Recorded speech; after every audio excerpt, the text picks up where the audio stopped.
اور سب سے بڑا انکروچر اگر کوئی ان زمینات پر ہے تو وہ سرکار خود ہے. لیکن پروپیگنڈا کیا کیا گیا؟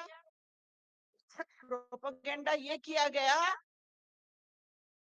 کہ وقف بورڈ لینڈ جہاد کر رہا ہے، وقف بورڈ لوگوں کی زمینیں ہڑپ رہا ہے، جہاں انگلی رکھ دو وہ زمین ہماری، ایسا کہہ رہا ہے. اس طرح کا پروپیگنڈا کیا گیا ہے کہ جیسے وقف بورڈ صرف اسی لیے ہے کہ وہ دوسروں کی زمینوں پر قبضہ کر لے، الٹا زمینوں وقف کی زمینوں پر دوسروں کا قبضہ ہو رہا. تو اس لیے میں ایک بات سرکار کو کھلے طور پر کہنا چاہتی ہوں. ہمارے قرآن پاک میں سورہ ال عمران میں بات کہی گئی ہے، لن تنالوا بر حتی تنفقوا مما تحبون. اللہ جب تک اس انسان کو پسند نہیں کرتا ہے، جب تک اللہ کی راہ میں وہ اپنی پسندیدہ چیز دے نہیں دیتا ہے. وقت دینے کا نام ہے، وقت قربانی کا نام ہے، وقت چھیننے کا نام نہیں ہے، لینے کا نام نہیں ہے، قبضہ کرنے کا نام نہیں ہے. یہ جھوٹا پروپیگنڈا ہے. اور اسی لیے جو سرکار کی طرف سے پارلیمنٹ میں بار بار بات آ رہی ہے کہ وقف بورڈ نے حق کو کہیں بھی جما رہا ہے، کسی کی بھی زمین چھین لے رہا ہے، یہ بات بالکل غلط ہے.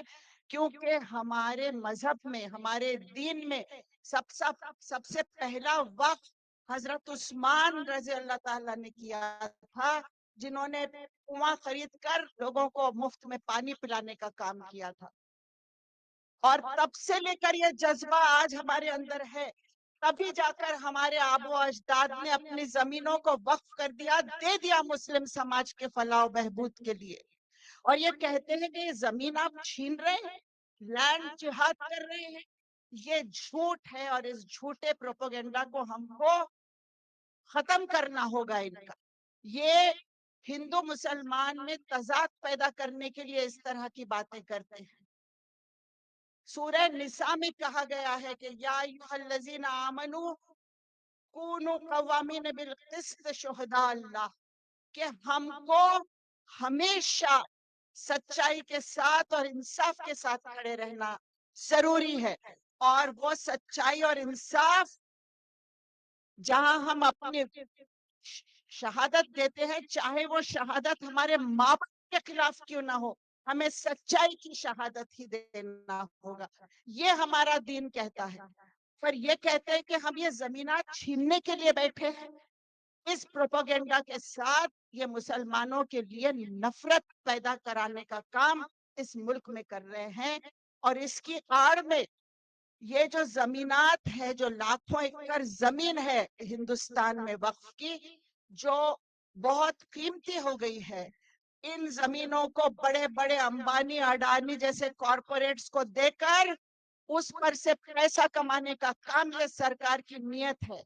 اس نیت کو کامیاب نہیں ہونے دینے کے لیے پارلیمنٹ میں ہم بہت طاقت سے لڑے. صبح 4 بجے تک ہم بیٹھے رہے.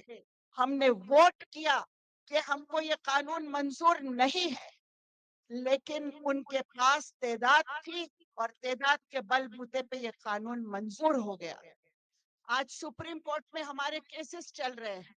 سپریم کورٹ نے جب کیس سنا تو یہ کہا کہ کیا غیر مسلم لوگوں کو وقف بورڈ پر لینے سے آپ کے مسائل حل ہو جائیں گے؟ کیا انکروچمنٹ رک جائیں گے؟ کیا ہمارے ایمانداری سے کام ہوگا؟ یہ سپریم کورٹ نے پوچھا ہے. سپریم کورٹ نے اس پر بھی آپتی جتائی ہے کہ آپ اس پہ کس طرح سے لمیٹیشن ایکٹ لگا کر اس کو ختم کرنے کی کوشش کر رہے ہیں. امید ہے کہ ہم کو کورٹ سے انصاف ملے گا.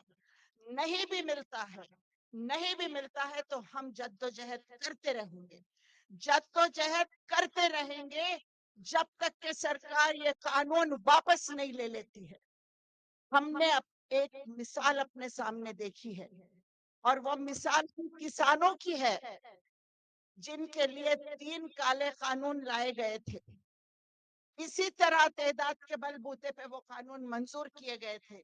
لیکن کسان ڈٹے رہے، سڑکوں پہ بیٹھے رہے، 700 کسانوں کی جانیں چلی گئی، لیکن کسان ہٹے نہیں۔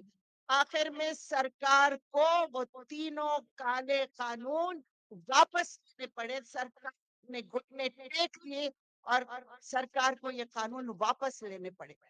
ہماری جدوجہد کا بھی ہمیں یہی اثر چاہیے، اور اسی لیے چاہے کچھ ہو جائے، مجھ سے پہلے بولنے والے مقرر نے یہاں کہا کہ ہم کو قربانی دینی ہوگی۔ ان کسانوں نے 700 لوگوں کی قربانی دی، رستے پر بیٹھے رہے سال بھر، ان پر بلڈوزر چلائے گئے، ان پر ٹیئر گیس چلائے گئے، ان پر دنیا کے ہر طریقے کی تشدد کیے گئے، لیکن وہ ہٹے نہیں۔ کیا ہم میں اتنا صبر ہے؟ کیا ہم میں اتنی طاقت ہے کہ ہم پرامن طریقے سے ان کی طرح بیٹھیں گے سرکار کے خلاف، اس فیصلے کے خلاف؟ کیا ہماری قوم متحد ہوگی اس کے لیے؟ یہ میرا سوال آپ لوگوں سے ہے۔ اگر ہم متحد ہوتے ہیں تو ہم بھی سرکار کو گھٹنے ٹیکنے پر مجبور کر سکتے ہیں، لیکن اس میں آپ سب کے طاقت کی ضرورت ہے۔ اور طاقت جس دن یہ دین کی طاقت سامنے آئے گی کہ ہم سب ایک ہیں، اس قانون سے جو بٹانے کی کوشش کر رہے ہیں ہمیں، شیعہ میں، سنی میں، بہرے میں، افغانی میں، فلانے میں، ہم بٹیں گے نہیں، ہم ایک ہیں اور ایک رہیں گے۔